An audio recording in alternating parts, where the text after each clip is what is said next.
Boa noite, bom dia, boa tarde e boas-vindas. Sejam todos muito bem-vindos e bem-vindas ao Rádio Ágora, o novo programa da Ágora FM. Hoje com o episódio 001, episódio de abertura. Meu nome é Lucas Longo e nós somos estudantes de medicina da Universidade Federal Fluminense. Nós somos vinculados ao projeto Ágora, Jornal Estudantil, que também é um projeto de extensão da nossa universidade.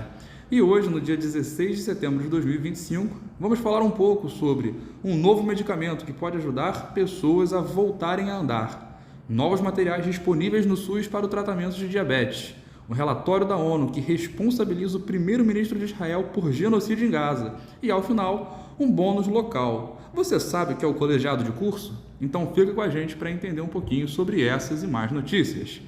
Começando pela notícia de número 1, a pesquisadora da UFRJ que desenvolveu com seu grupo de pesquisa um medicamento promissor para a reversão de lesão medular. Notícia disponível na prefeitura da UFRJ. A pesquisadora que há 25 anos lidera este trabalho, a professora Tatiana Coelho de Sampaio, da UFRJ, no Laboratório de Biologia da Matriz Extracelular.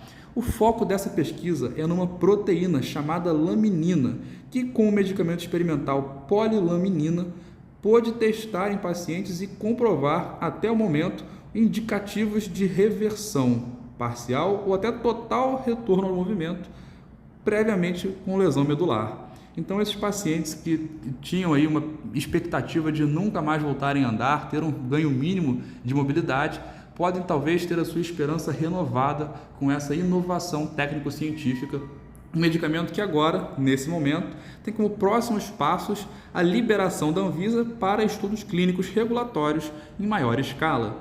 É interessante pensar um pouco a respeito desses grandes avanços enquanto caminhos da universidade para a sociedade, que, por sua vez, produz conhecimento de forma acessível, democrática e que tem como propósito permitir que a população como um todo usufrua dos seus frutos, e não laboratórios específicos que depois iriam lucrar bilhões vendendo a preços exorbitantes doses de medicamentos como esse. Então, valorizar as universidades e valorizar o SUS é, sim, compromisso nosso.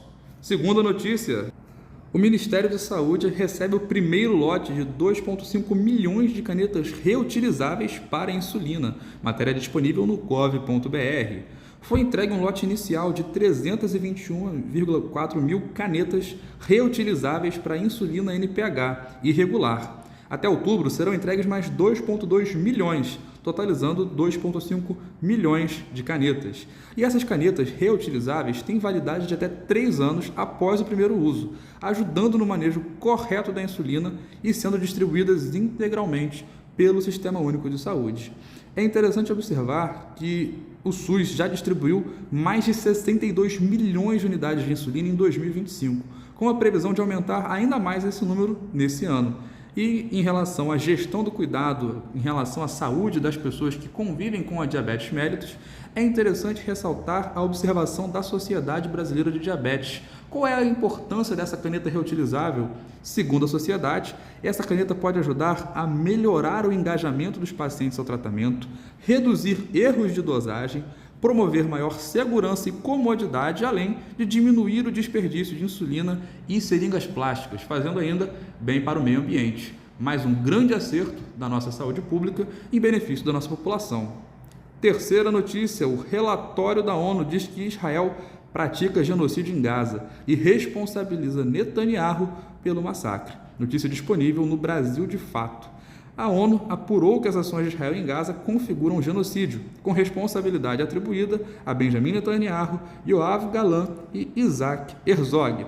Segundo a ONU, há indícios de intenção de, abre aspas, destruir, no todo ou em parte, os palestinos na faixa de Gaza. Isso se baseando em declarações oficiais e nas evidências de dano massivo a civis. As recomendações incluem, a partir da ONU, cessar fogo permanente, acesso irrestrito da ONU à região e o fim de práticas que usem a fome como arma. E nesse momento cabe a reflexão a partir de duas perguntas. Inicialmente, só agora, ONU? Depois de dezenas de milhares de mortos só nos últimos 2 anos, isso sem considerar o processo colonial de ocupação desse território desde 1948, que está em curso, continuando o legado britânico na região? Bom, segunda pergunta, e agora, ONU? Como os demais países do mundo irão se portar nesse momento? Será que teremos de fato uma ação internacional em defesa dos palestinos? É a nossa esperança e a nossa reivindicação. E por fim, um bônus do Ágora FM. O que é colegiado de curso, você sabe? Bom, segundo o Estatuto da Universidade Federal Fluminense, colegiados de curso são órgãos deliberativos, ou seja, que discutem, votam e decidem sobre os principais assuntos que envolvem os cursos de graduação e são submetidos, para tanto, às outras normativas e instâncias superiores da universidade, como o Conselho Universitário.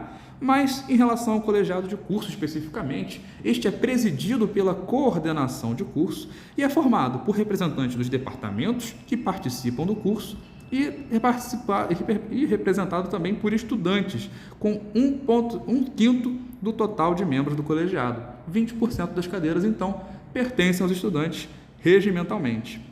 Interessante também comentar que o colegiado de curso tem como principais competências opinar sobre as atividades da coordenação, que sejam de comum interesse dos departamentos, elaborar o currículo, incluindo a duração do curso, disciplinas obrigatórias, os pré-requisitos, elaborar o plano didático do curso, planejando não só o conteúdo de cada disciplina, mas também o horário a ser cumprido, e emitir pareceres sobre matrículas, decidir sobre recursos e representações de alunos e professores relacionados ao curso, opinar e decidir sobre sugestões de departamentos e cooperar com outros órgãos universitários, além de definir o número total de vagas por vestibular, fixar o efetivo das turmas para transferências, ouvindo os departamentos, e opinar e deliberar sobre outros assuntos. Então, em termos gerais, a gente pode entender que o colegiado de curso tem como objetivo central garantir uma gestão democrática e participativa dos cursos de graduação, envolvendo docentes, discentes e os departamentos de forma geral, na tomada de decisões acadêmicas e administrativas. E com isso a gente conclui o nosso episódio 01. A gente queria aproveitar para agradecer imensamente toda a equipe Ágora, nosso professor orientador Roberto Fabre e a todos os demais que ajudaram na construção desse jornal desde a sua primeira criação lá durante a ditadura militar, enquanto um mecanismo de resistência na década de 70 contra as opressões. Que a gente siga lutando, se reunindo e se alegrando, mantendo-nos sempre informados e operantes em relação ao mundo à nossa volta. Esse foi o Ágora FM 01. Espero vocês na próxima. Valeu!